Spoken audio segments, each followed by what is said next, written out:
সব latest update পেতে subscribe করুন আমাদের চ্যানেলে আর বেল আইকনে ক্লিক করতে ভুলবেন না।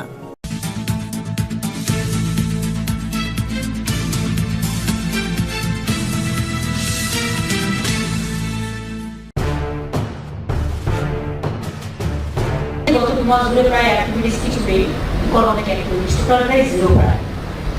এবং পিএমের সাথে যখনই মিটিং হই আমি দোষ দিচ্ছি না, বাট আমাদের ফিলিংস এটা আমরা ভাবে কিছু পাবো কিন্তু কিছুই পাই, খালি থানায় ফিরে আসতে হয়। কারণ এই 2 মাস ধরে আমরা প্রায় 52,000 কোটি টাকা কেন্দ্রের কাছে পাও। আমি সেন্ট্রাল গভর্নমেন্টকে বলছি 52,000 কোটি টাকার উপর আমরা পাও। এখন আপনারা আমাকে বলুন 2 মাস আমাদের কোনো ইনকাম নেই, ইনকাম যে এদের অল্টারনেটিভ টাকা তো পাচ্ছি না, অপশনটা কি?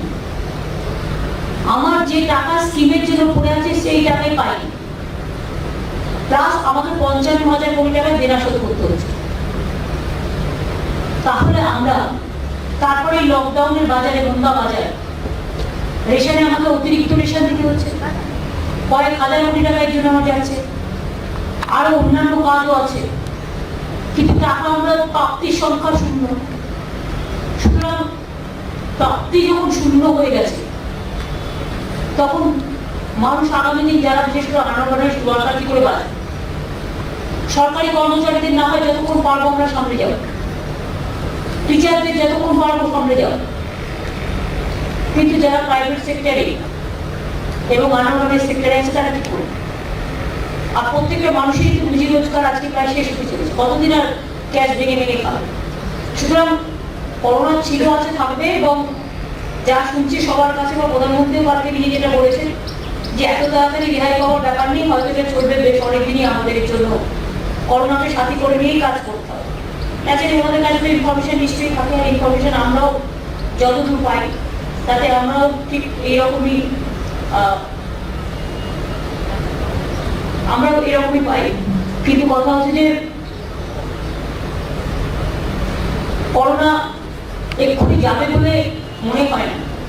অন্তত এখন 3 মাসের জন্য আমাদের একটা শর্ট টার্ম প্ল্যান নেওয়া উচিত, তারপরে মিড টার্ম প্ল্যান করবো, তারপরে লং টার্ম প্ল্যান করবো। যেটা আমি কালকে প্রধানমন্ত্রীকে বলেছি যে হঠাৎ করে প্ল্যান না করে চলে গেলাম লকডাউনে, এটা প্রবলেম হয়েছে। আর এই 3 সপ্তাহ অলরেডি 1 দিন চলে গেছে। তো এখন যেটা করা উচিত ইমিডিয়েট একটা শর্ট টার্ম প্ল্যানিং করা, একটা মিড টার্ম আর একটা লং টার্ম। আমরা 3 মাসের জন্য একটা শর্ট টার্ম প্ল্যানিং করি, যাতে অন্তত কিছু কিছু করে আমরা করতে পারি। একেবারে দম বন্ধ করে দিয়ে নয়, একেবারে অর্থনৈতিক যুদ্ধ করে দিয়ে নয়, আর করোনাকে এগিয়ে দিয়েও নয়। দুটো দিকে আমরা ব্যালেন্স করতে হবে, করোনাকে রুখতে হবে এবং লকডাউন নর্মাল জীবনযাত্রাকে পুরো নর্মাল না করেও এসেন্সিয়াল এবং মানুষের যাতে জীবনযাত্রা বাঁচে, লাইফ এবং জীবন এবং জীবিকা দুটোর দিকেই আপনাদের লক্ষ্য রাখতে হবে। তাই আমরা তো অলরেডি আপনারা জানেন যে স্ট্যান্ড অ্যালোন যে দোকানগুলো, নেবারিং শপ, সেগুলো আমরা খুলে দেওয়ার কথা বলেছি। শুধু কন্টেনমেন্ট জোনে এটা যেটা কন্টেনমেন্ট জোন বলছি, আমরা ওই রেট ভাবে ওইভাবে না করে কন্টেনমেন্ট জোন যেটা পুলিশ করেছিল সেখানে বন্ধ আছে, কিন্তু সেটাও আমরা ভেবেছি পুলিশ ডিসাইড করবে। যেটা হচ্ছে রেড জোনের মধ্যে ওদের আমি 3 দিন টাইম দিচ্ছি, রেড জোনের মধ্যেও ওরা 3টে ভাগ করবে, A B C. Red zone A nothing is allowed, ওটাকে আমায় গ্রিন করতে হবে। রেড জোন বি যেগুলো অ্যালাউ করলে প্রবলেম নেই, সোশ্যাল ডিস্টেন্সিং মেনে এবং স্ট্রিক্টলি রুল ফলো করে করবে, সেক্ষেত্রে আমরা কনসিডার করবো। বা রুল ফলো না করলে আমরা সেখানে পুলিশের মতো আইনত ব্যবস্থা নেব। 3 হচ্ছে রেড সি, যেটা ব্যারিকেডের বাইরে থাকবে, কন্টেইনমেন্ট জোনের বাইরে, সেখানে কিছু কিছু করে থাকবে। আমি ওদের 3 দিন টাইম দিচ্ছি, আজকে হচ্ছে 12 তারিখ, 13, 14, 15 তারিখে ওরা রিপোর্ট ব্যাক করবে, তারপরে আমরা ডিসিশনটা নেব। ইন দ্য মিন টাইম আমরা মনে করি আমরা জেলাগুলোতে গ্রিন জোনে বাস অ্যালাউ করেছে এবং কলকাতারও বিভিন্ন জায়গায় 13টা ইম্পর্টেন্ট বাস অ্যালাউ করা হয়েছে। তার কারণ অনেক পাবলিক আছে এখানে করে কাজ করতে যাচ্ছে, বাট তাদের কোনো বাস নেই, ফলে যাতায়াত করতে পারছে না। তাই মাত্র 20 জন করে নিয়ে যে বাস চলছে গভর্নমেন্টে, সেখানে আমরা দাম বাড়ানো, আমরা গভর্নমেন্ট প্যারিট থাকলো। প্রাইভেট যারা 20 টাকা করে চালাবে তারা তাদের মতো তারা স্ট্রাকচার ঠিক করে মধ্যে গভর্নমেন্ট ইন্টারফেয়ার করবে না। সেক্ষেত্রে লোক যদি পারে ট্যাকেল করতে করবেন, নাহলে করবেন। এটা একটা অ্যালাউ করা হয়েছে। 2 হচ্ছে সেটা শুভেন্দু অধিকারী তাকে মিটিং করে বাদ বাকিটা আপনাদের ডিটেলস বলবে। আমরা মনে করি জুয়েলারির দোকান, ইলেকট্রিক গুডসের দোকান, পেন্টের দোকান, ইলেকট্রনিক্স গুডসের দোকান, মোবাইল চার্জিং এটসেট্রা, এরকম আনুষঙ্গিক অনেক আছে। এমনকি আমি মনে করি খাবারের দোকান ও রেস্টুরেন্ট ছাড়া খুলুন, যেটা হচ্ছে সকাল 12টা থেকে 6টা পর্যন্ত বিক্রি করুন। লোকে নিয়ে যাবে দোকানে, বাট দাঁড়িয়ে বা বসে খাবে না। যেটা চা দোকান, চায়ের ক্ষেত্রে, চা পানের দোকানের ক্ষেত্রে আমরা অ্যালাউ করছি। কেউ আলুর চপ বিক্রি করে, করুন না, অন্তত কিছু তো ইনকাম হবে। 12টা পর্যন্ত আমরা খালি রাখছি এই কারণে, একসাথে সব দিকটা করবো। সকালের দিকটা অফিস যাত্রীরা অন্যান্যরা বেরিয়ে যাবে, তারপরের দিকটা 12টা থেকে 6টা পর্যন্ত এই দোকানগুলো তারা খুলে রাখতে পারবে, কিন্তু বসে খাওয়া যাবে না, নিয়ে যেতে হবে বাড়ি। হোম ডেলিভারি আগেই অ্যালাউ করা হয়েছে। বিড়ি ইন্ডাস্ট্রি আগে 25% অ্যালাউ করা হয়েছিল, এখন 50% অ্যালাউ করা হবে। টি গার্ডেন 50% অলরেডি অ্যালাউ করা হয়েছে। বন্ধ রিলেটেড কাজকর্ম এক্সপোর্ট ইম্পোর্ট থেকে চালু করা হচ্ছে, কারণ তারা আমাদের জিনিসগুলো যারা এক্সপোর্ট হয় বা যা ইম্পোর্ট হয় সেগুলো আসতে যেতে পারছে না। ফিল্ম এবং television unit social distancing maintain করে editing, dubbing, mixing etcetera allow করা হচ্ছে, কারণ ওরা সব ইউনিয়নগুলো মিলে এই প্রস্তাব দিয়েছে। শুটিংয়ের জন্য তারা কিছুদিন আরো ওয়েট করবে। বাস এবং ট্যাক্সি উইদিন দ্য ডিস্ট্রিক্ট আমরা অ্যালাউ করব। আর ইন্টার ডিস্ট্রিক্ট যেটা, সেটা কালকে শুটিংগুলো মিটিং করে তারা ডিসিশন নেবে। এটা গ্রিন জোনে অ্যালাউ করা যেতেই পারে, এটা আমরা দেখে নিচ্ছি। কারণ এখন তো বিভিন্ন জায়গা থেকে প্রচুর লোক এসে গেছে অলরেডি। আমি একটা আপনাদের বলি, 17ই মার্চ প্রথম কিন্তু বাইরের থেকে কেস ঢুকে করোনার বের হয়। 17ই মার্চ, সেটাও বাইরের কানেকশন। আলাপন বলবে আমার পরে করোনার ব্যাপারটা, যেহেতু রোগ বলে আজকেও 131 জন মনে হয় ছাড়া পাচ্ছে, খুব ভালো খবর। ট্রিটমেন্ট করে অনেকে ভালো হয়ে যাচ্ছে, সেখানে করোনাতে ভয় পাওয়ার কোনো কারণ নেই। কিন্তু আজকে প্রায় 1 লক্ষাধিক লোক আমাদের বাংলায় ঢুকে গেছে। ট্রেনে শুধু আসছে না, ট্রেন হয়তো কম এসেছে, কিন্তু ট্রেন আরো 9টা ট্রেনের অর্ডার দেওয়া আছে। সকালে 10টা ট্রেন এসছে, আগেও ব্যাঙ্গালোর থেকে এসছে, তামিলনাড়ু কেরালা থেকে এসছে, আপনারা জানেন। 9টা ট্রেন যেটা বলা হয়েছে তার থেকে একটা এসছে, আজকে আরো একটা আসবে। প্লাস আরো 100 ট্রেন আমরা করবো প্ল্যানিং ফেজ বাই ফেজ।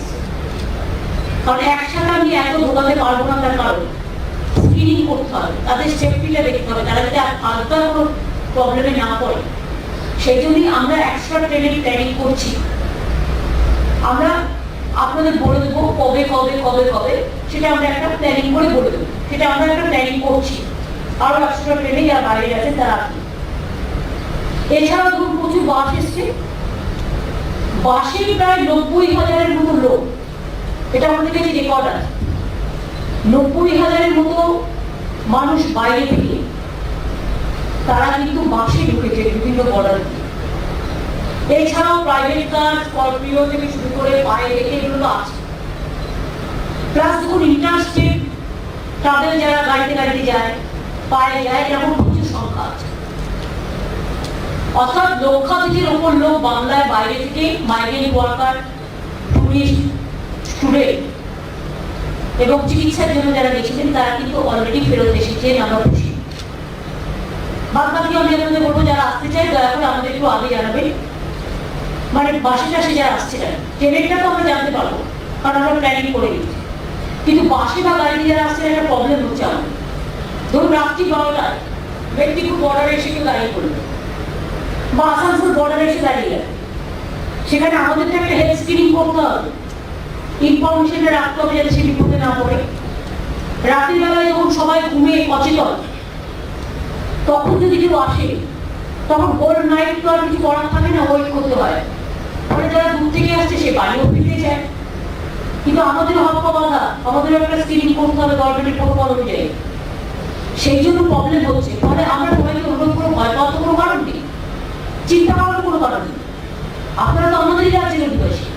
আপনারা যদি বাসে করে কেউ আসে বা গাড়িতে করে কেউ আসে, লোকাল ডিএমকে বা এসপি কে ইনফরমেশনটা চান, তাই তোমাদের সিস্টেমটা কি রেডি? ম্যাডাম, আমাদেরকে ইয়ে হচ্ছে যে জেলা থেকে আসছেন সেই জেলার ডিএম অথবা এসপি আমাদের এখানকার ডিএম অথবা এসপি কে জানান। এটা অনেক সময় জানানো না হওয়াতে হঠাৎ করে এসে পৌঁছে যাচ্ছে। কিন্তু আপনি যেটা বললেন, আমাদের রীতি এটাই রয়েছে যে ওদেরকে স্ক্রিনিং করে নিয়ে নেওয়া, যেহেতু ওরা আমাদেরই লোক। এটাতে একটু ইনফরমেশন ব্যাক হচ্ছে, কমিউনিকেশন ব্যাক হওয়ার দিকে হচ্ছে, মানুষ ওখানে একটু মানে অসুবিধায় পড়ছে। এটা আমি সেটা অসুবিধা করছে আমাদের জন্য না, না, ম্যাডাম। প্রবলেম হচ্ছে না জানিয়ে আসার জন্য। জানালে কি হয়, তাহলে আমরা বলে দিতে পারি আপনি এই টাইমটা এসে ঢুকুন, এই সময় থেকে এই সময়। তাহলে সেখানে হেলথ কর্মীরাও থাকে, পুলিশও থাকে, কোনো অসুবিধা হয় না, তারা ঢুকে যেতে পারে। এখন হচ্ছে কি অন্য জায়গা থেকে কোনো অন্যান্য অনেক রাজ্য যাবে দেখছেই না, তারা জাস্ট ওভারলোড করে ছেড়ে দিয়েছে। ফলে এন্ট্রি পয়েন্টে আমাদের প্রবলেম হচ্ছে। এটা আমরা অন্য রাজ্যগুলো বলবো যে তোমাদের রাজ্য থেকে যখন কোনো বাস পাস করছে, মানে অন্য রাজ্যে যাওয়ার জন্য, সেই ইনফরমেশনটা আমাদের দয়া করে শেয়ার করো, তাতে আমাদের সুবিধা হয়, লোকগুলো কোনো অসুবিধে হয়। এই একটা ব্যাপার আছে। দুই হচ্ছে, আমি আপনাদের আবার বলি, আমরা আজকে যে মিটিংটা করেছি ডিএমদের সাথে এসপিদের সাথে, একটা হচ্ছে লকডাউন যে চলছে, লকডাউন স্ট্রিক্টলি চলবে, বাট লকডাউনের মধ্যেও যে কাজগুলো অ্যালাউ করেছে সেই কাজগুলোকে অ্যালাউ করতে হবে। আমরা বিশেষ করে 100 দিনের কাজের উপর গুরুত্ব দিয়েছি। 100 দিনের কাজে বরাবর বাংলা 1 নম্বরে। প্রায় 2 মাস ধরে কোনো কাজকর্ম না হওয়াতে গ্রামীণ অর্থনীতিও প্রায় ভেঙে পড়েছে।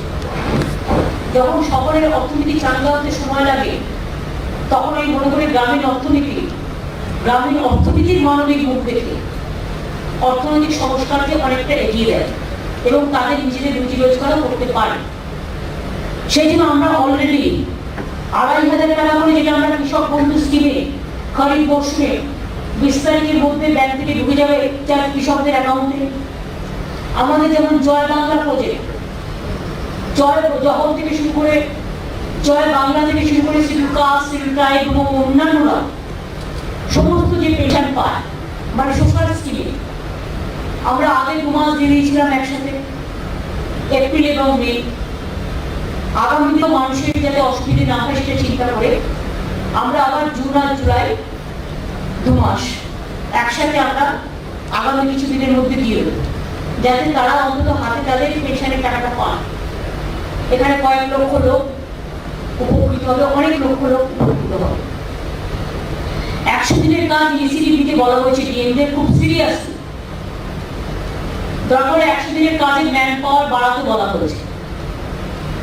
এমনকি যারা বাইরে থেকে আসছে তারাও যদি কাজ করতে চায় 100 দিনের কাজে তাদেরও ইনভলভ করার কথা বলা হয়েছে।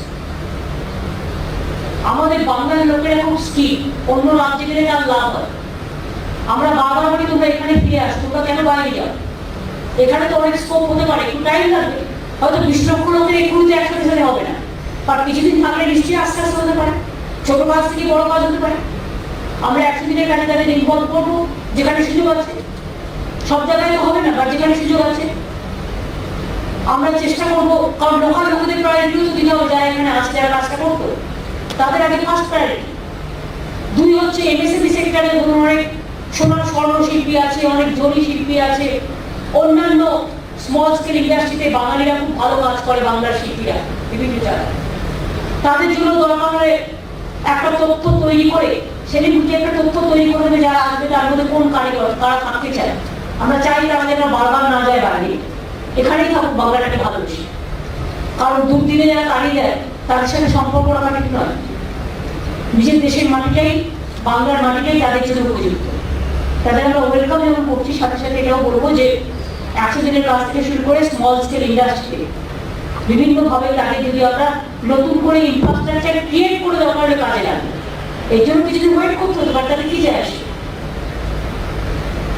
এটা আমরা দেখে নেব। আমাদের কিষাণ ক্রেডিট কার্ড 11 লক্ষ কিষাণের কিন্তু কভার ছিল না।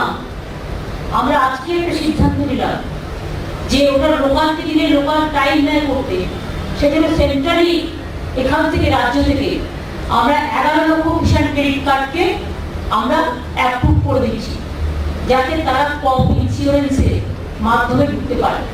কারণ মনে রাখবেন, ঝড় জল বন্যা বা যে কোনো রকম ফসলের ক্ষতি হলে আমাদের পশ্চিমবঙ্গ সরকার 100% আমরা শস্য বিমায় আমরা চাষিদের টাকাটা ইন্স্যুরেন্স প্রিমিয়াম আমরা দিই। আমরা কেন্দ্রীয় সরকারের কাছ থেকে 1 পয়সা নিই না, রাজ্য সরকার টোটাল টাকাটা বহন করে। কাজে আমরা চাই আমাদের 100% কৃষকের সেই টাকাটা বহন করতে, যাতে 100% লোক কৃষক এই বিমার মধ্যে ঢুকতে পারে। যার জন্য 11 লক্ষ কিষাণ ক্রেডিট কার্ড এই দুঃসময় আমরা কৃষকদের দিয়ে দেবো, যাদের কৃষক কিষাণ ক্রেডিট নেয়। এটা আমরা দেখে নেব।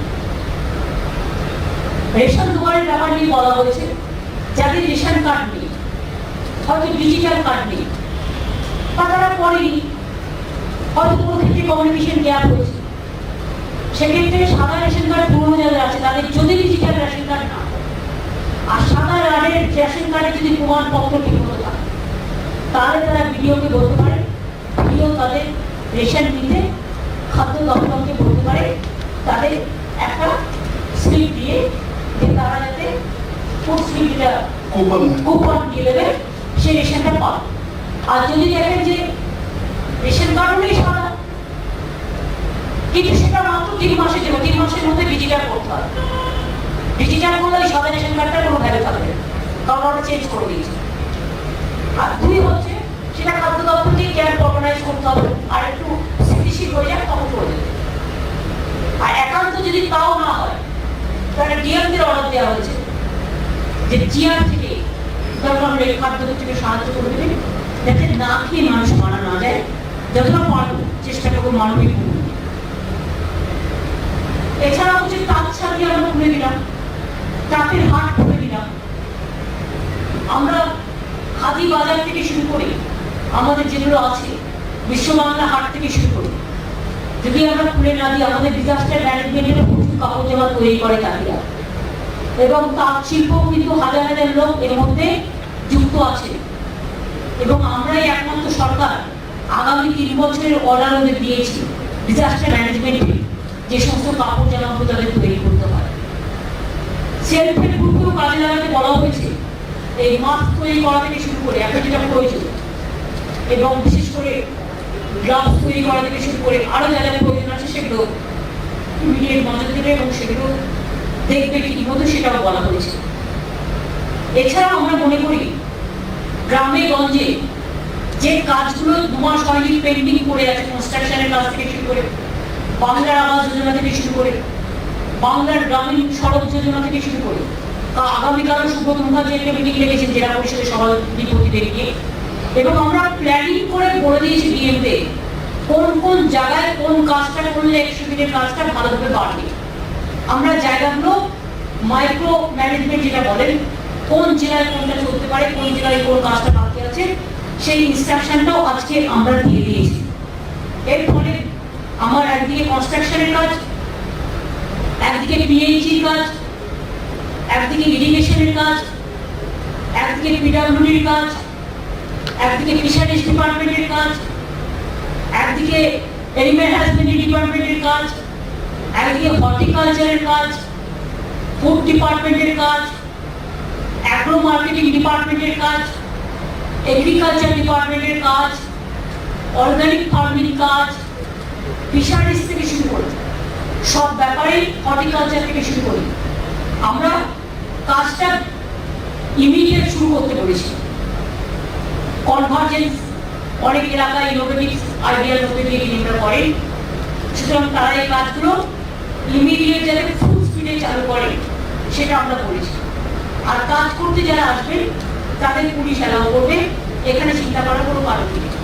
আর এইসব কনস্ট্রাকশনের কাজ করতে গিয়ে যাতে কোনো কিছু, এই কাজগুলো করতে গিয়ে যারা মেটেরিয়ালস লাগে সেই মেটেরিয়ালসের যাতে কোনো অসুবিধে না হয়, ট্রান্সপোর্টেশনেরও যাতে অসুবিধে না হয়, সেটাও ডিএম এবং এসপিদের দায়িত্ব দেওয়া হচ্ছে, তারা দেখে কোন কোন এলাকায় কোন কোন জোনে দোকানপাট খোলা যায়, এটা লোকাল পুলিশ ডিএম এসপিরা মিলে তারা ঠিক করবেন এবং ঠিক করে আমাদের জানাবেন।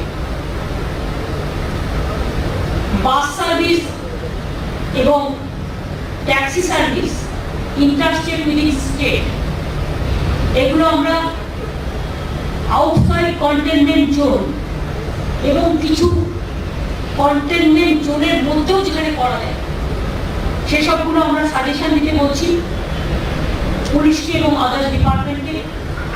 তারা আমাদের সাজেশনটা দিতে গেলে আমরা এগুলো আবার 21শে মে থেকে শুরু করবো। এটা আমার সেকেন্ড প্ল্যানিং।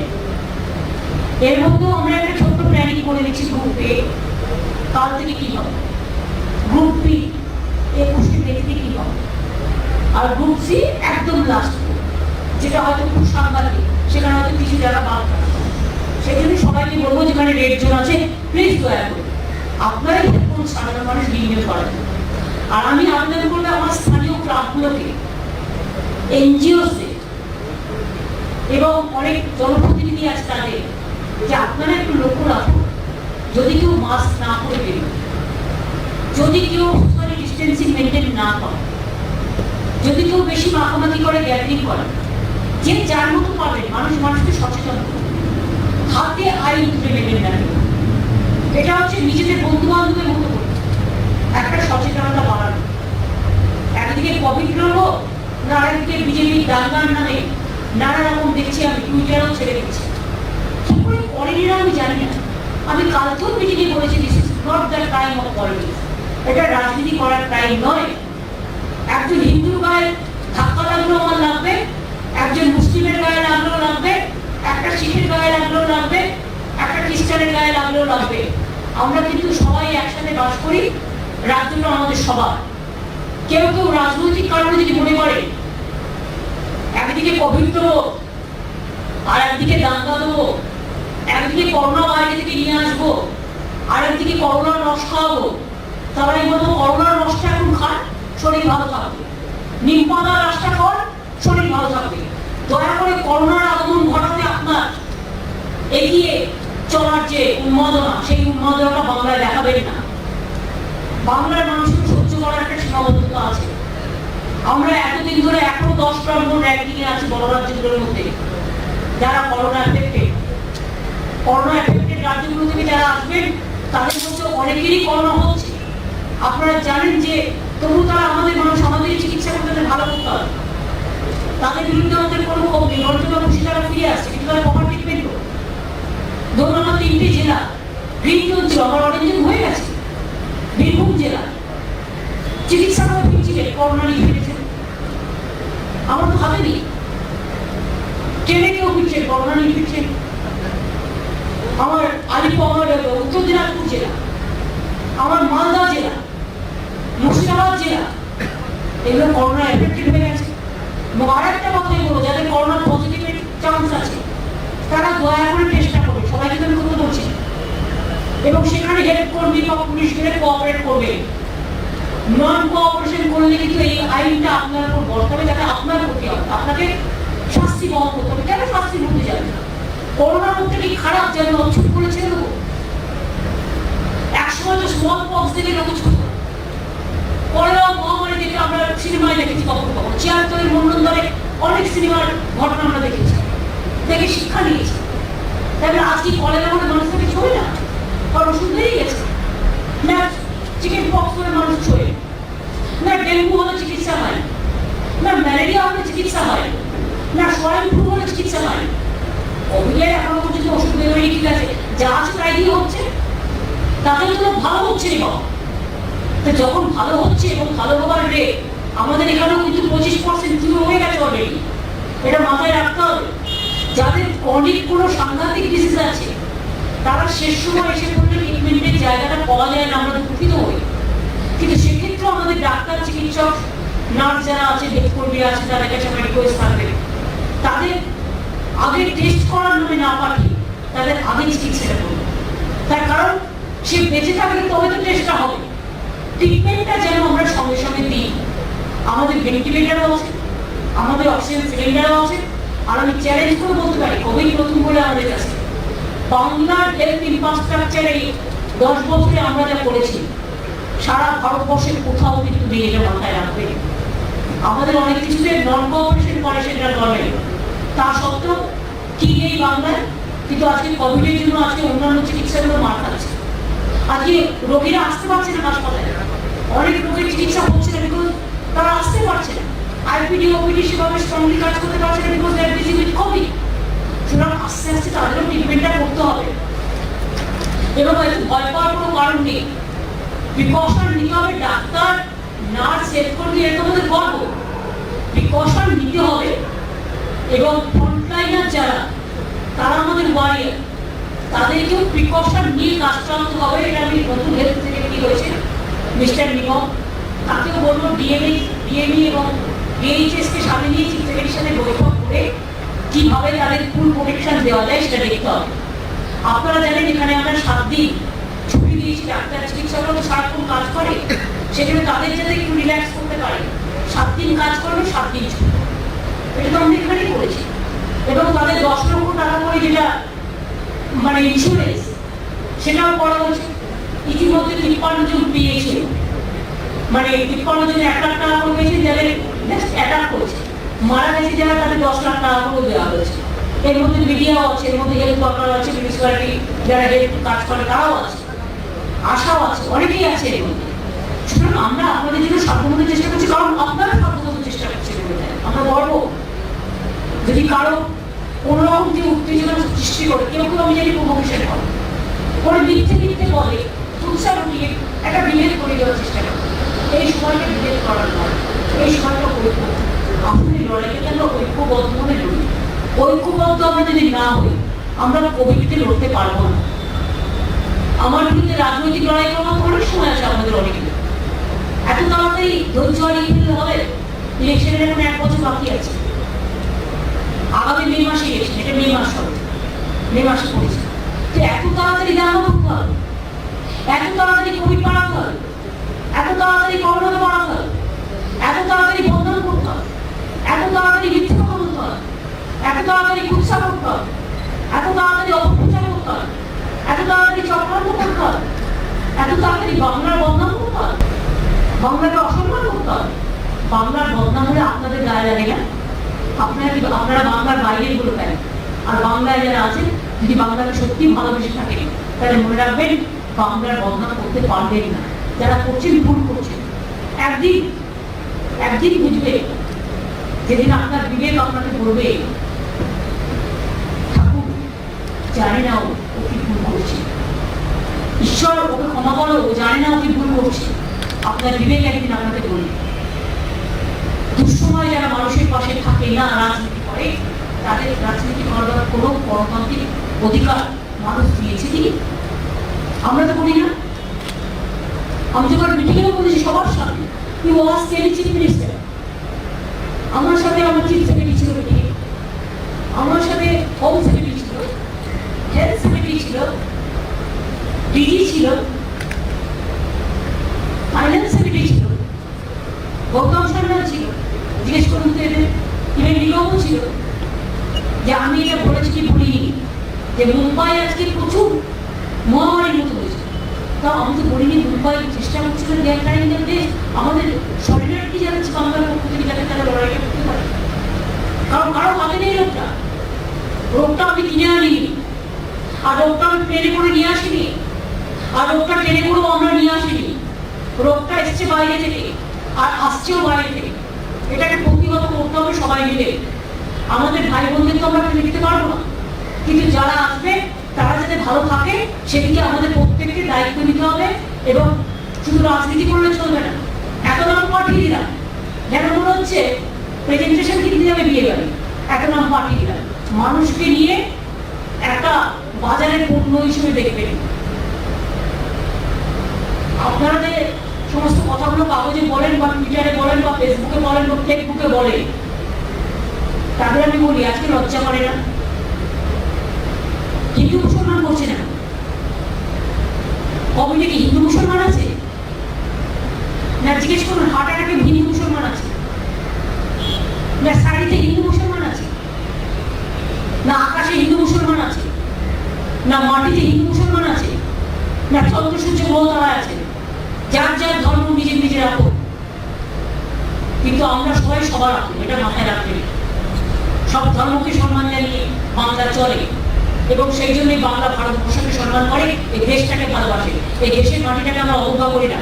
তাই মনে রাখবেন, আজকে বিদেশেও যারা যেখানে যেখানে হয়েছে, আমরা কোনদিন তো আমাদের ঠিকানা তুলে নিয়ে যাবে উদ্দেশ্যে কেন তুলবো? আমার দেশ আমার দেশ, আমার দেশে ভালো মন্দ আমরা বেছে নেব, আমার রাজ্যে ভালো মন্দ আমি বেছে নেব। এইটুকু বুদ্ধি যাদের নেই তারা করবে ইলেকশন, আর তারা আগামীকালে যে সরকারটা পেলে বসবেন বলে বসে আছেন, এটা আপনাকে দেখাচ্ছে। আমি শুধু তাদের বলি, শুনুন, আমরা যারা মানবিক মুখ নিয়ে কাজ করি, আমার এখন মেন প্রায়োরিটি কোনটা? মানুষগুলোকে নিয়ে আসে। মেন প্রায়োরিটি কোনটা? যাতে মানুষ কিছু কাজ পায়, সেই কাজগুলোর জায়গাটাকে উদ্বোধন করবে। আমার মেন কাজ কি? যাতে লোকে দুটো খাদ্য পায়, সেই খাদ্যটা তাকে পৌঁছে। আমার মেন কাজ কি? যে অসুস্থ সে যাতে চিকিৎসা পায়, তার জন্য তার সাহায্য করে। আজকে রক্ত নেই, পুলিশের লোকেরা লকডাউনও করছে, ব্লাড ডোনেশনও করছে, এসব থেকে শিক্ষা হয় না? আমিও তো একসময় অপোজিশনে ছিলাম, যখন ডেঙ্গু ম্যালেরিয়ায় কত লোক মারা যেত। জিজ্ঞেস করবেন ডক্টর সুদীপ্ত রায়কে, ডক্টর তরুণ অধিকারীকে, বেঙ্গল মেডিকেল অ্যাসোসিয়েশনকে। আমরা রাস্তায় নেমে ক্যাম্প করতাম মানুষের সাহায্যে। কোনোদিন সেদিন বলিনি যে রাজনীতি করুন, রাজনীতি করতে বলিনি। দাঙ্গা হয়েছে, পুলিশকে ফোন করে বলেছে প্লিজ দাঙ্গা হচ্ছে আপনি দেখুন। বাবরি মসজিদ নিয়ে দাঙ্গা হয়েছিল কলকাতায়, কত লোক মারা গেছে, কত লোক আহত হয়ে গেছে আজ পর্যন্ত কেউ জানে না। কিন্তু মনে রাখবেন, সেদিন কেউ রাস্তায় না থাকলেও একমাত্র রাস্তায় আমি নেমেছিলাম, যাতে মানুষে মানুষের ভুল বোঝাবুঝি দূর হয়, দাঙ্গা বন্ধ হয়। আর আমি আমার সেই সময়কার দিনগুলো 10 দিনের মধ্যে একদিন মাত্র আমি আগেও বলেছি, আমি শিয়ালদার লড়াইতে দেখেছিলাম মাদার একটা খাবার দিতে গেছে। তাছাড়া সেদিন রাস্তার কোনো নেতাবৃন্দ নয়, কোনো রাজনৈতিক নেতা নয়, কাউকে আমি দেখি। আর আজকে যারা বড় বড় ভাষণ দিচ্ছেন তাদের উনি রাস্তায় নেমে একটু যান না, মিউনিসিপ্যালিটি ওয়ার্কারদের সাথে একটু ঝাড়ু দিন, যান না। কমিটি যারা জীবনের ঝুঁকি নিয়ে আজকে ট্রিটমেন্ট করছে তাদের পাশে কি দাঁড়ান, ভেতরে গিয়ে, বাইরে নয়, বাইরে ভিডিও স্ক্রিনে বাইরে নয়। যে নার্সরা কাজ করছে সামনে গিয়ে তাদের সাহায্য করুন, যান গিয়ে দাঁড়ান। যে গরিব লোকগুলো সারাক্ষণ কাজ করে যাচ্ছে, পুলিশের লোকগুলোকে তো গাড়ি পুড়িয়ে দেবেন, কখনো কখনো অ্যাটাক করবে, যা আপনি করতে পারেন না, আমিও করতে পারি না, আইনের মধ্যে চলবে। ভুল প্রার্থী কারো হতে পারে, সেই জন্য অভিযোগের জায়গা আছে, গণতন্ত্র অভিযোগের মতো ব্যবস্থা হয়। তারা যখন রাস্তায় দাঁড়িয়ে ট্রাফিকে কাজ করে, বা ওই হসপিটালটায় চলে যায় ডিউটি দিতে, বা রাস্তায় দাঁড়িয়ে ডিউটি করে মার্কেটে গিয়ে, কত লোকের সঙ্গে মিক্সআপ হয়ে যায়। তাদের তো যে কোনো সময় তারা আক্রান্ত হতে পারে, অনেকে আক্রান্ত হয়েছেও। তারা কি চাকরি ছেড়ে পালিয়ে গেছে, তারা কাজ ছেড়ে পালিয়ে গেছে। তাদের জন্য রাজনীতি করতে ইচ্ছে করে, তারা কোভিড সামলাবে, তারা দাঙ্গা করবে, এইটুকু লজ্জারই মিনিমাম। এত বড় দুর্যোগের সময় দাঙ্গা আছে, যারা দাঙ্গা করেছে আমি পুলিশকে বলছি কঠোর হস্তে, সে যেই হোক, এ বা বি আমার দেখার দরকার নেই। যেই দাঙ্গা করে থাকুক তাদের বিরুদ্ধে কঠোর শাস্তি দেবে, এবং লকডাউন ভায়োলেট করে যারা দাঙ্গা করেছে ডিজাস্টার ম্যানেজমেন্টের ল অ্যাপ্লাই হবে। লকডাউন ভায়োলেট করে যারা দাঙ্গা করছে সেই ল অ্যাপ্লাই হবে, এবং আইনের মতে চলবে। কমিউনাল প্রভোকেশন আমি যদি করি আমার বিরুদ্ধেও যা কেস হবে, কোনো নেতা করলে তার বিরুদ্ধেও হবে, কোনো সাধারণ মানুষ করলে তার বিরুদ্ধেও হবে। সাধারণ মানুষ একটা কথা বললে তাদের গ্রেপ্তার করছেন এই কোভিডের সময় বিভিন্ন রাজ্যে। অনেক সামাজিক কর্মীকে গ্রেপ্তার করছে, অনেক সাংবাদিককে গ্রেপ্তার করছে। আর আপনাদের নেতারা, মেন নেতা, তারা টুইট করে বলছেন ওখানে হিন্দুরা ওই করেছে, ওখানে মুসলমানরাই করেছে, তাদের জন্য কি হওয়া উচিত? এটা আমি সাধারণ মানুষের কাছে ছেড়ে দিলাম, বিচার তারা করবেন, তারাই গণতন্ত্রের সবচেয়ে বড় বিচার। আমার এই কথা বলা ছিল। আজকে মিটিং এর পর আমরা বৃহস্পতিবার শুক্রবার দুদিন অফিস স্যানিটাইজ করবো নবান্ন, তাই নবান্নটা বন্ধ থাকবে, বাড়িতে কাজ হবে। কিন্তু অন্যান্য ডিপার্টমেন্টও খোলা থাকবে, নিজেদের মতো করবে, যে যেখানে অন্যান্য ডিপার্টমেন্ট আছে। আর লালবাজার থেকে শুরু করে পুলিশের কোয়ার্টার থেকে শুরু করে সবাইকেই বলা হচ্ছে তারাও একদিন করে স্যানিটাইজ করে নেবে প্রত্যেকটা অফিস, কারণ প্রেসের অফিসও আপনারা স্যানিটাইজ করেন। উৎসবে একটা ভাতা আমরা দিই, আমরা যদিও জানেন আপনারা যে আমরা এই সময় এটা অ্যানাউন্স করি, কিন্তু এবারে economic situation is very bad, সেই জন্য হয়তো এখনো আমাদের করা সম্ভব হয়নি। আমরা কালকে সেটা করি, উৎসবের ভাতা যেটা আমরা দিয়ে একটা বছরে ওই দেবে বোনাস, যেটা ফেস্টিভ্যাল যেটা অ্যাডভান্স আর বোনাস যেটা ওর কালকে করি। ওটা ছোট ব্যাপার নয়, যে গভর্নমেন্ট প্রত্যেকটা গভর্নমেন্ট 25% 50% করে এমপ্লয়িজের মাইনে কাট করে দিয়েছে, ওরা আমাদের মাইনে পেয়ে গেছে আমাদের কর্মী, এবং তারা আগামীতেও পাক। আমি চাই তারা ভালো করে কাজ করুন। সবাই শান্তি, বুঝতে পারছেন তো কত বড় বড় কথা, কিন্তু বাংলা যারা যেভাবে মানুষের পাশে দাঁড়ায় কেউ দাঁড়াতে পারে না। আমাদের সরকারটাই মানবিক সরকার, সরকারের পাশে তখন মানুষের পাশে। আপনাদের সাথে দুর্যোগ হোক, দুর্ভোগ হোক, দুরোগ্য হোক, যাই হোক আমরা আছি, সবসময় আছি। আর একটা প্রাকৃতিক ঝড়ঝঞ্ঝা হতে পারে, একটা নিম্নচাপের সৃষ্টি হয়েছে, আমরা শুনতে পাচ্ছি। প্রত্যেককে বলা হয়েছে টু টেক কেয়ার, এবং যে যার মতো করে কেয়ার নেবে, সেরকম হলে ডিজাস্টার ডিপার্টমেন্ট, আদার ডিপার্টমেন্ট তারা তাদের মতো করে দেখে নেবে। আদৌ কতটা হবে কি হবে সেটা আমরা জানি না, সেটা আমরা টোটাল রিপোর্ট দিয়ে তখন জানাতে পারবো, টাইম দিতে পারবো। শুনুন এই পর্যন্ত। আর আলাপ তুমি করোনাটা বলতে বলো।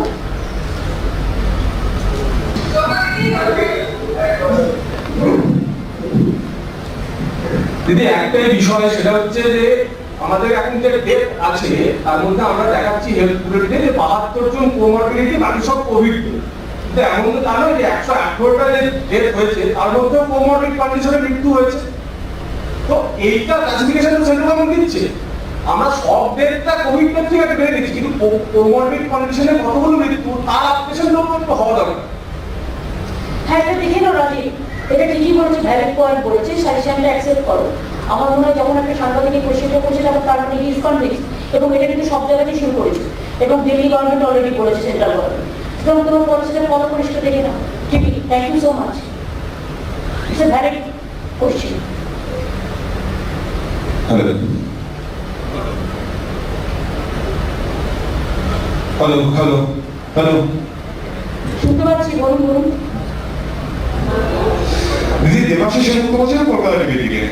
দিদি 23শে মার্চ যখন লকডাউন শুরু করেছিল সেই সময় প্রধানমন্ত্রী বলেছিল যে যেখানে থাকবে সেখানে সমস্ত ব্যবস্থা কেন্দ্রীয় সরকার করবে।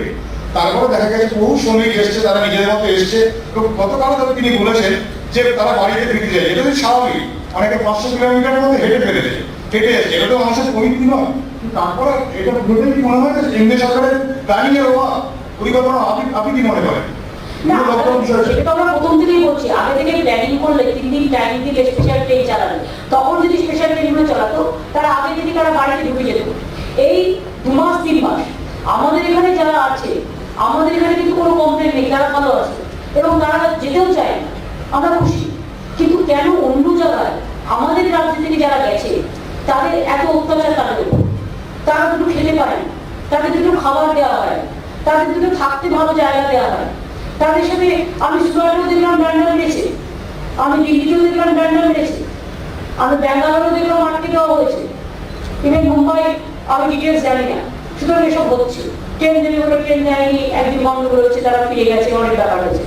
কেন হচ্ছে? এটা যদি প্ল্যানিং করতো প্রপার তাহলে তো এইসব প্রবলেমই হতো না। আজকে আনপ্ল্যান্ড বলেই ঘটনাগুলো ঘটেছে এবং শ্রমিকরা হ্যারাস হয়েছে। অনেক মাইগ্রেন্ট ওয়ার্কার্স, আমার এখানে বিহারের কত মানুষ কাজ করে, করতেই পারে, তো দেশ তো একটাই। ইউপির কত মানুষ কাজ করে, করতেই পারে, একটাই তো দেশ। দিল্লিতে কত আমাদের কাজ করে, করতেই পারে, একমাত্র দেশ।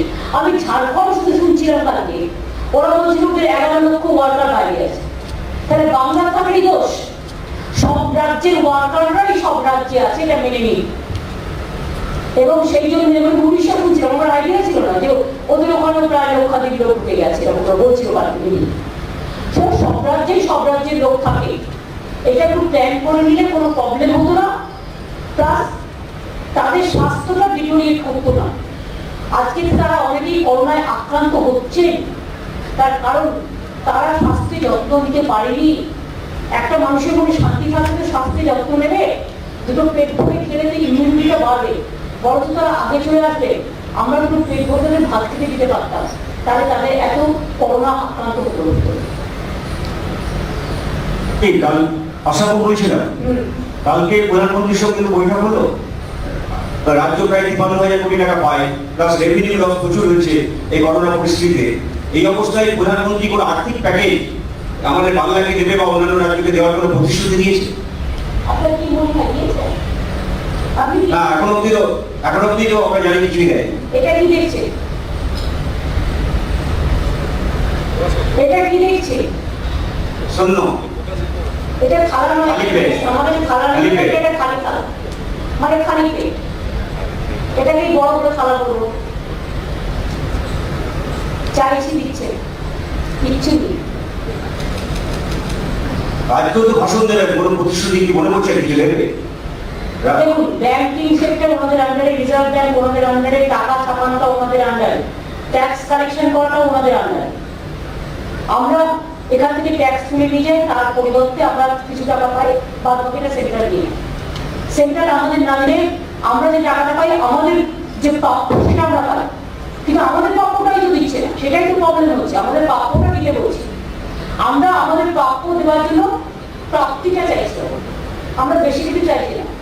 তোমরা কোভিড নিয়ে এত ইনফ্রাস্ট্রাকচার, এত ইকুইপমেন্টস, এত খরচা, সেটা 1% একটাও স্পেশাল প্যাকেজ পাই।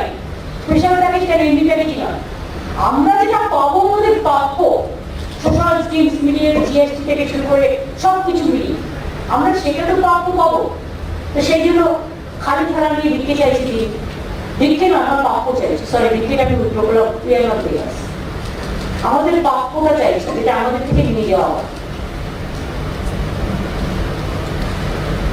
দিদি জয় চক্রবর্তী, নিউজ টাইম। দিদি, আপনি এর আগে প্রধানমন্ত্রীকে ২৫,০০০ কোটি টাকার একটা কথা বলেছেন যে দেওয়া যায়, সেটা তো দিনে দিনে সংখ্যাটা বাড়ছে না, এখন আরো ৪-৫টা অ্যাড হয়েছে। বয়স যেমন মানুষের একদিন করে বেড়ে যায়, তেমনি প্রাপ্তির সংখ্যাও, তোমরা আমি যেটা পাবো যদি ওদের না বেড়ে যাবে না। আমার সুদের টাকা যেটা আমাকে রিপেমেন্ট করতে হচ্ছে, ইন্টারেস্ট বা রিপেমেন্টের যেগুলো আছে, আমি আগে প্রথমে যখন ক্ষমতায় এসেছিলাম ২৫,০০০ টাকা শোধ করেছিলাম, আজকে আমাকে ৫৫,০০০ কোটি টাকা শোধ করতে হচ্ছে। কারণ বামপন্থ সরকার দয়া করে দিয়েছিলেন, যে স্মল সেভিংস স্কিম দিয়েছিলেন সব ম্যাচিওর করেছে, দেখে শুনেই করেছে ১৮-১৯ কোটি, যাতে সমস্ত টাকাটা এই সময় আমাদের ঘাড়ে যাবে, ফলে সব ভোগ করছি। দিদি এর আগে একবার বলেছিলেন যে ৫,০০০ কোটি টাকার মতো প্রায় প্রতি মাসে হচ্ছে, এখন ৪৯ দিন হলো, কিরকম ক্ষতি করে অ্যাপ্রক্সিমেটলি কিছু বলতে পারবেন? মান্থলি যদি ৬,০০০ কোটি টাকার মতো ক্ষতি হয়, যেটা আমি আর্ন করতাম, শুধু বার্ন হয়েছে, তাহলে -৬,০০০ প্লাস মানে আমি -১২,০০০ কোটি, প্লাস আবার এই মাস হয়ে গেলে আরো ১২,০০০, ২৪,০০০ মাইনাস হয়ে গেল কোটি। তো কোথায় পাবো? মাইনাস দেবো কোথা থেকে? রেশন দেবো কোথা থেকে? পেনশন দেবো কোথা থেকে? এটা তো আপনাদের সবার কাছে সেখানে বলছি যে বাংলার এই লড়াইটা তো আপনারা সাথে থাকবেন। আমরা একটা দেখতে পাচ্ছি এমএইচএ থেকে বা স্বাস্থ্য মন্ত্রক থেকে সারাদিনে দফায় দফায় প্রচুর চিঠি আসে। সেটা আমি তাই বলেছি যে দফায় দফায় শুধু অ্যাডভাইজার, এসে সবার থেকে ওটাই মালা করে গলায় রেখে রাখবো, তারই মানুষের দিদি একটা সঞ্জয় একটা যে লাস্ট প্রশ্ন, কালকে প্রধানমন্ত্রী লকডাউন বাড়ানোর ব্যাপারে তোমার কিছু বললেন, এক্সটেনশন হতে পারে বা এরকম কোনো কিছু সক্রিয় এর পরে চতুর্থ পর্যায়ে? দেখুন, প্রাইম মিনিস্টারের মিটিং এর খবর আমার এভাবে বাইরে ওপিটি ধরা উচিত, ওটা আপনারা পিআইবিকে জিজ্ঞেস করুন, ওরা বলুন। আর দিদি মনীষাকে একটা কোশ্চেন জিজ্ঞেস করতে পারি? না, বলো, এবার বলো তুমি, এবার তুমি ঠিক আছে বলো। সেটা হচ্ছে, আপনি তো কালকে বলেছেন যে রাজ্যগুলোকে হাতে দেওয়া হোক, যে কোথায় কোন পরিস্থিতিতে ছাড় দেওয়া উচিত বা কিছু, রাজ্যগুলো দেখে সিদ্ধান্ত নিই। এটা কি কেন্দ্র সাহিত্য আপনি যেটা বলেছিলেন সবে? না, প্রধানমন্ত্রী কালকে একটা কথা বলেছেন যে রাজ্যগুলো তাদের কি কি করতে চায়, সেটা অবশ্য এখন 3টে ফেজ হয়ে গেছে, যা হওয়ার হয়ে গেছে। এখন অবশ্য লাস্ট ফেজ বলা যেতে পারে ব্যাপার, তো সেখানে লাস্ট পেজ যেটা বলেছে যে রাজ্যে এরপরেও যা যা করার আছে সেটা রাজ্য যদি আমাদের কাছে পাঠায় তখন আমরা ভেবে দেখব। আমার কথা হচ্ছে যে রাজ্যকে রাজ্যের মতোই কাজ করতে দেওয়া উচিত, এটাই আমরা কাজ করেছিলাম। তার কারণ হচ্ছে central government is elected, state government is also elected. Central government has there jurisdiction, we have all jurisdiction. এখানে কি হচ্ছে ফেডারেল স্টেট গভর্নমেন্টের টোটাল ভুল ডোজ হচ্ছে, ফলে আমাদের উপর শুধু অ্যাডভাইজারি চাপিয়ে দেওয়া হচ্ছে। ভুল হলে তখন সবটাই রাজ্যের দোষ, আর ভালো হলে সবটাই খালি বাজারে। দিদি, আমি লক্ষ্মী বিধানবাদ থেকে। গতকালকে আপনি প্রাইম মিনিস্টারকে বলেছেন যে কেন্দ্রীয় টিম নিয়ে, কিন্তু একটা টিম ফিরতে না ফিরতে আরো একটা টিম ঢুকবে এমনটাই কিন্তু জানানো হলো, সেক্ষেত্রে কি বলবেন? মিষ্টি খাওয়াবো বাংলায় মিষ্টির দোকান খোলা, মিষ্টি দোকান খুলে দিয়েছি তো, মিষ্টি খাওয়া। আর কিছু নেই, থ্যাংক ইউ, আবার দেখা হচ্ছে। কি বলো, আমার কি গোলাপি জামাকে দেখতে পাচ্ছি? তুমি বলো দিদি সঞ্জু, হ্যাঁ। বলছি দিদি আপনি যেটা বললেন যে স্টেজ 1, স্টেজ 2, স্টেজ 3 মানে ABC করে যেটা বললেন, সেটা কি আগামীকাল থেকে শুরু হবে নাকি 17 তারিখের পর অথবা 21 তারিখের পর? ওটা 21 তারিখের প্ল্যানিং বলা হয়েছে, তার আগে যেগুলো বলা হয়েছে যেগুলো অলরেডি কাল থেকে শুরু হবে, কাজ শুরু হয়ে গেছে, সেটা আলাদা গ্রামীণটা বলা হয়েছে। আর স্ট্যান্ড পয়েন্ট যে দোকানগুলো স্ট্যান্ডার্ড পয়েন্ট যেগুলো আছে সেগুলো খুলবে, যেগুলো হচ্ছে একটা একটা করে দোকান দাঁড়িয়ে আছে, সে যে দোকানই হোক না কেন খুলবে। আর তাতে যদি কেউ খাবারও বিক্রি করে, রেস্টুরেন্ট হবে না এবং বসে খাওয়া হবে না, দাঁড়িয়ে কিনে নিয়ে বাড়ি চলে যাবে, হোম ডেলিভারি। কিন্তু তোমার লোকে কি যেটা বিক্রি করবে? দিদি, আমি সুতপা বলছিলাম। এতক্ষণ তুমি কি করছিলে? দিদি, আপনি বলেছিলেন এর আগে একটা প্রেস কনফারেন্সে যে একটা আর্থিক মানে টাস্ক ফোর্স আপনারা গঠন করেছেন রাজ্যে, সেটা বলেছি বলে কিন্তু তারা 6 মাসের প্ল্যানিং করছে এবং দে আর অলরেডি স্টার্টেড ওয়ার্কিং, এবং তারা অলরেডি একটা প্ল্যান তৈরি করেছে। বাংলায় সব ব্যাপারে একটু এগিয়ে থাকে, নামটা এগিয়ে বাংলা, তো মানে দাঙ্গায় এগিয়ে থাকাকে আমি এগিয়ে বাংলা বলি না, কাজে এগিয়ে থাকা, মানুষের মতো মানুষ হওয়া, এটা এগিয়ে বাংলার লক্ষ্য। 1,52,000 কোটি টাকা। আর বলে দিচ্ছি 1,52,000 কোটি টাকার একটা প্রজেক্ট অলরেডি তারা তৈরি করে জমা দিয়েছে। দেখেছি কিচ্ছু নেই, তার মধ্যেও আমাদের কত দুঃসাহস যে আমরা 1,52,000 কোটি টাকার প্রজেক্ট তৈরি করে দিয়েছি। আপনারা কি মানে লোন নেওয়ার কথা কালকে প্রধানমন্ত্রীকে বলেছিলেন? না, আমরা যেটা বলেছিলাম এই সিচুয়েশনে রাজ্য যেন ডাইরেক্ট রিজার্ভ ব্যাংক থেকে টাকা নিতে পারে, আর ওই রেপো রেট সবসময় কেন্দ্র ঠিক করে দেবে কেন? রাজ্য বাজেটে ঠিক করতে পারবে না দুঃসময়। চলো না, থ্যাংক ইউ।